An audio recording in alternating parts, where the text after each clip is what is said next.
نبی پہ جو ہے وہی نازل ہو رہی ہے، لیکن امام حسن مجتبی سن رہے ہیں.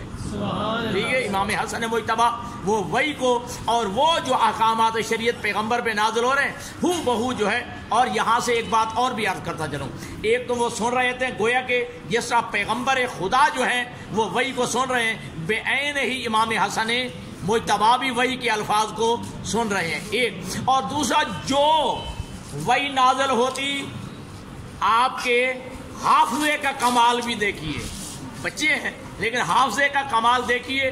جو وہی نازل ہو رہی ہے ہو بہو لفظ بلفظ آ کے اپنی والدہ کو سنا دیتے ہیں. ٹھیک ہے جی. اور جب جو ہے محفل برخاست ہوتی، امام علی ابن ابی طالب گھر آتے تو رسول زادی یعنی جناب زہرا سلام اللہ علیہ فرماتی آج بابا پہ یہ وحی نازل ہوئی ہے، آج بابا پہ یہ حکم شریعت نازل ہوا ہے. تو جناب علی پوچھتے اے رسول زادی تو گھر میں ہوتی ہے، تو مسجد میں آئی نہیں، محفل رسول میں تو تشریف لائی نہیں، پھر آپ کو کیسے پتہ چل گیا؟ کہا اے علی ابن ابی طالب، اے میرے سر کے تاج، آپ کے بیٹے نے مجھے سارا کچھ بتا دیا، آپ کے بیٹے نے مجھے سارا کچھ بتا دیا ہے. اب جو ہے نا جناب علی کی خواہش ہوئی کہ میں بھی تو سنوں کہ میرا بیٹا کن لفظوں میں آ کے بتاتا ہے. ٹھیک ہے جی. اگلے دن جو ہے جناب زہرا سے پروگرام بنا لیا کہ میں جو ہے امام حسن سے پہلے گھر میں آ جاؤں گا اور میں ایک پردے کے پیچھے بیٹھ کے میں بھی سنوں گا کہ میرا بیٹا وہی کس طرح جو ہے آ کے سناتا ہے. اب ادھر پیغمبر اسلام کی وہ جو ہے محفل برخاست ہوئی، علی ابن ابی طالب امام حسن سے پہلے جلدی اپنے گھر میں آ گئے اور ایک حجاب کے نیچے پیچھے پردے کے پیچھے آ کے علی ابن ابی طالب بیٹھ گئے. امام حسن مجتبی آئے، وہیں جو ہے ماں زہرا نے جو ہے وہ پانی پیش کیا، اپنی گود میں بٹھایا. ہاں بیٹے آج نانا پہ کیا وہی نازل ہوئی ہے؟ اب جب جو ہے سنانا شروع کی تو لفظ جو ہے روایت کہتی ہے کہ آپ کی زبان میں لقنا سی تاریخ جملہ کا یا اماہو قد تلجل جا لسانی لعل سیدی یرانی، اما میری زبان میرا ساتھ نہیں دے رہی، لگتا ہے کہ میرا بزرگ میرا سردار مجھے کوئی دیکھ رہا ہے. جی میرا سردار میرا بزرگ جو ہے مجھے کوئی دیکھ رہا ہے کہ میری زبان میں جو ہے لکنت ہو رہی ہے. علی ابن ابی طالب نے وہ حجاب ہٹایا، پردہ ہٹایا، آ کے جو ہے امام حسن کو اٹھا لیا، گود میں لیا اور پیشانی کا بوسہ لے کے کہا نبوت کے گھرانے کے بچے ایسے ہوا کرتے ہیں. یہ تو آپ کا علمی مقام. ایک سخاوت کا جملہ سن لیجئے. علی ابن ابی طالب علیہ السلام کے یہ شہزادے آئمہ میں سے، اہل بیت رسول میں سے، مردوں میں سے جس کا لقب کریم اہل بیت ہے وہ امام حسن مجتبی. مردوں میں سے جن کا لقب کریم اہل بیت، حالانکہ سارے سخی ہیں، ٹھیک ہے جی، سارے جو ہے وہ کریم ہیں، لیکن آپ کی سخاوت کا عالم یہ ہے کہ آپ کا لقب ہی ہو گیا کریم اہل بیت، اہل بیت کا سخی. ٹھیک ہے جی. تو مردوں میں سے کریم اہل بیت امام حسن کا لقب ہے، اور مستورات میں سے جی وہ کون بی بی ہے؟ کریمہ اہل بیت، امام رضا کی ہمشیرہ، امام موسیٰ کاظم کی بیٹی، اور جن کی قبر مبارک جو ہے وہ قم میں ہے، نام فاطمہ معصوم ہے. خاندان تطہیر پہ بلند تر صلوات. اللہم صلی علی محمد و آل محمد. تو یہ کریم اہل بیت اور وہ ہے کریمہ اہل بیت جی، کہ جناب معصوم قم کے دروازے سے بھی آج تک کوئی خالی نہیں لوٹا ہے. اور اس سے چلو اگر یہ بات لمبی ہو جائے گی کہ سب سے بڑی خیرات وہ صرف رزق نہیں ہے، توجہ کرنا، صرف رزق روٹی دینا یہ کوئی سخاوت نہیں ہے. حقیقی سخاوت تو یہ ہے کائنات کے بڑے بڑے مراجع اور مجتہدین کو علم کی خیرات جناب معصوم قوم کے در سے مل رہی ہے. جی جتنے مجتہد بن رہے ہیں اس وقت قوم کے اندر جو ہے وہ نجح میں بھی وہ تعداد نہیں ہے جو فاطمہ معصوم قوم کے دروازے سے مجتہد بن رہے ہیں، مراجع بن رہے ہیں، فقہا بن رہے ہیں، بی بی کے دروازے سے علم کی خیرات مل رہی ہے. بات لمبی ہو جائے. امام حسن مجتبی کریم اہل بیت اور جناب فاطمہ معصومہ جو ہے وہ کریم اہل بیت. امام حسن مجتبی علیہ السلام کا ایک دسترخوان ہوا کرتا تھا جو پورے مدینہ میں مشہور ہوتا تھا. ٹھیک ہے، جو بھی باہر سے کوئی مہمان آتا تو آپ کے مہمان خانے میں جو ہے وہ رات کو